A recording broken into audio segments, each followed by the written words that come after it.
तुम पूर्ण बनो जैसे तुम्हारा स्वर्गीय पिता पूर्ण है।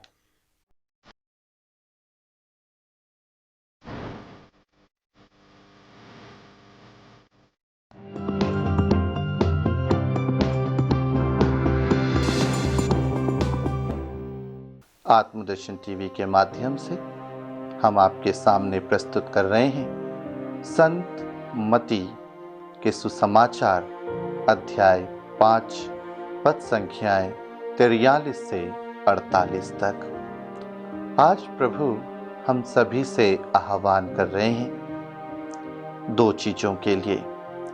पहला कि हम सभी को समान प्रेम करें और दूसरा हम अपने स्वर्गीय पिता जैसे पूर्ण बने।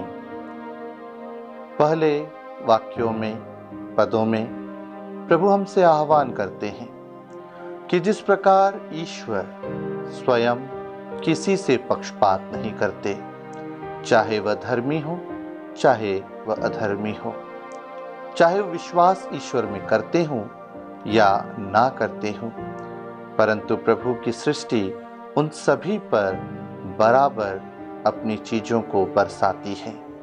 बरसात धर्मी और अधर्मी दोनों पर पड़ती है। सूर्य का प्रकाश धर्मी और अधर्मी दोनों को प्रकाशवान करता है।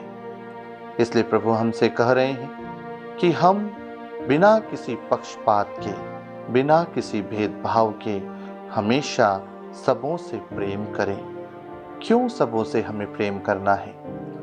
क्योंकि यह हमारे कैथोलिक कलीसिया का, संपूर्ण क्रिस्तियों में जिन्होंने, जिस ईश्वर ने इनकी सृष्टि की, क्रिस्ती समाज को बनाया, उनके प्रेम के आधार के कारण ही आज तक कलीसिया विद्यमान है।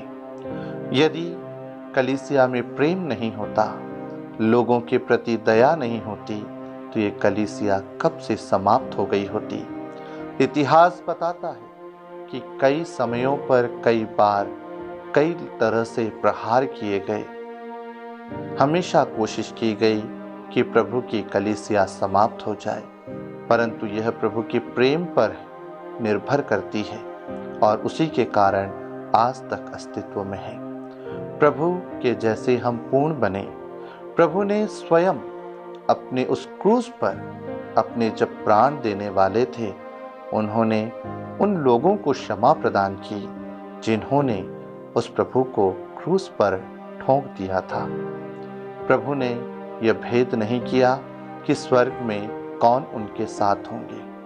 हर एक व्यक्ति जो प्रभु के प्रेम को मानता है, प्रभु को विश्वास करता है, प्रभु में अपनी दृढ़ आशा रखता है, वह सभी प्रभु के कृपा पात्र बनेंगे।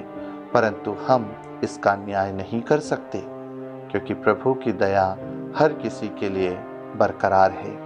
आज प्रभु ने हमें मौका दिया है कि हम 2 चीजों पर अपने जीवन को निर्मित करें। पहला, हमारे जीवन में किसी के लिए भी कोई भेदभाव ना हो, बल्कि हम हमेशा प्रेम करें अपने पड़ोसी को, चाहे पड़ोस में कोई भी क्यों ना हो।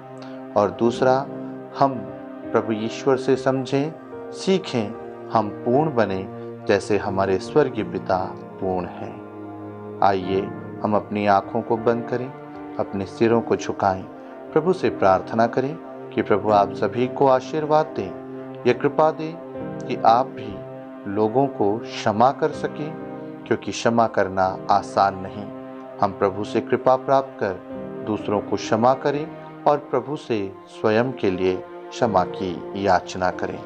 पिता, पुत्र और पवित्र आत्मा आप सबों को आशीर्वाद प्रदान करें।